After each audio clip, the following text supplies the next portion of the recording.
Welcome to my channel friends, thanks for joining friends. आज की video में आप 4.3 एक्सरसाइज को हल करना सीख पाएंगे। ये ऑलमोस्ट आपकी 4.2 है, यानी आप एक तरह से कह सकते हैं कि सेकंड जो टाइप यानी डिफरेंट टाइप्स जो सवालों की जो पहले हैं उन्हीं को थोड़ा सा मजीद बढ़ाकर जो है वो आपको कॉम्प्लिकेटेड तो नहीं, वही चीज़ें हैं, नंबर सिर्फ फ़र्क है, अमल वही है जो आप 4.2 में करते हैं,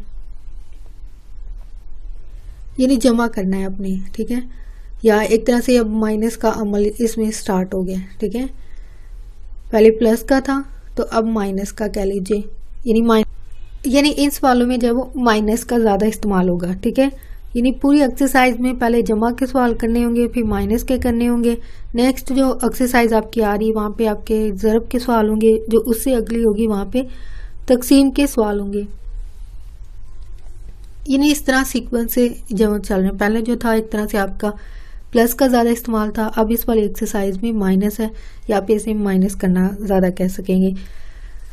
आज की वीडियो में इसको हल करना जो सीख पाएंगे। फ्रेंड्स, वीडियो को स्टार्ट करने से पहले रिक्वेस्ट करना चाहूँगी, प्लीज़ चैनल को सब्सक्राइब जरूर कीजिएगा। इसके लिए सब्सक्राइब बटन पर क्लिक कीजिएगा, साथ बेल और ऑल के बटन पर लाजमी क्लिक कीजिएगा, क्योंकि इस पर क्लिक करने से आपको हमारी हर आने वाली वीडियो की अपडेट मिल सकेंगे और आप हमारी वीडियो जो है सबसे पहले देख पाएंगे। तो यहाँ पे अगर स्टेटमेंट को पढ़ा जाए, आपने इसको हल करना है। अलामतों का हिसाब वही है, वही फार्मूला, वही तकनीक है। जमा का जमा होगा, माइनस का माइनस होगा। यानी यहाँ पे अगर आपको ये शो हो रहा हो तो जमा को जमा से ज़रब दें तो वो जमा ही रहेगा। अगर माइनस ज़रब खाता है जमा के साथ तब भी माइनस रहेगा। माइनस पहले आ जाए जमा पहले आ जाए माइनस बाद में, तो आंसर क्या होगा? माइनस को माइनस से ज़रब देंगे तो प्लस होगा, ठीक है। ये ज़ुबानी आपने याद कर लेना है। ये एक टेबल है अलामतों का, ठीक है। तो यही ऑलमोस्ट आपका पूरे यूनिट में इस्तेमाल होगा। इसलिए अगर आपकी कोई भी कंफ्यूजन है इसके हवाले से आप लाजमी इसको अच्छे तरीके से क्लियर कीजिए, कॉन्सेप्ट अपना क्लियर कीजिए। तो यहाँ पे अगर देखें ये माइनस का है, ठीक है। ऑलमोस्ट जितने भी सवाल हैं पहले प्लस के थे, अभी माइनस के हैं। तो जहाँ पे प्लस आ रहा था वहाँ पे अभी माइनस शो हो रहा है, तो ब्रैकेट को हटाना पड़ता है। यहाँ पे माइनस से है, अब माइनस है तो माइनस से अंदर ज़रब खाएगा। अगर जमा होता तो तब भी माइनस ही होना, जमा माइनस होते तो माइनस होता, लेकिन अब यहाँ पे दोनों जगह पे माइनस है तो माइनस ज़रब खा के क्या हो जाता है? जमा। तो ये जमा दो। तो अलामतों के हिसाब से बड़ी के साथ माइनस है, तो इसका मतलब जो भी आंसर आएगा उसके साथ अलामत क्या आएगी? माइनस की। 6 में से दोगे तो -4 जो है वो आपके पास बचते हैं। यानी बड़ी रकम के साथ जो अलामत होगी, अगर प्लस की होती तो आंसर में प्लस आता है, अगर माइनस है तो माइनस आएगा, लेकिन अमल जो पीछे क्या होता है वो जमा मनफी होता है। लेकिन जो अलामत होती है वो जो बड़ी रकम होती है उसके मुताबिक लगाते हैं। ये भी एक फार्मूला है, ठीक है। 6 में से दोगे तो 4 बचते हैं, यानी ये आपको आंसर तो मिल गया। फिर नेक्स्ट स्टेप आता है, बच्चे अक्सर कंफ्यूज हो जाते हैं, जमा माइनस को गलत लिखते हैं। तो यहाँ पे बड़ी के साथ माइनस है तो इसका मतलब आपके आंसर में यहाँ पे माइनस आएगा। नेक्स्ट है यहाँ पे जमा के 23 है और ये जमा माइनस है तो -15 है। तो 23 में से 15 गए तो वापस आपके पास 23 में से 15 गए तो आपके पास आंसर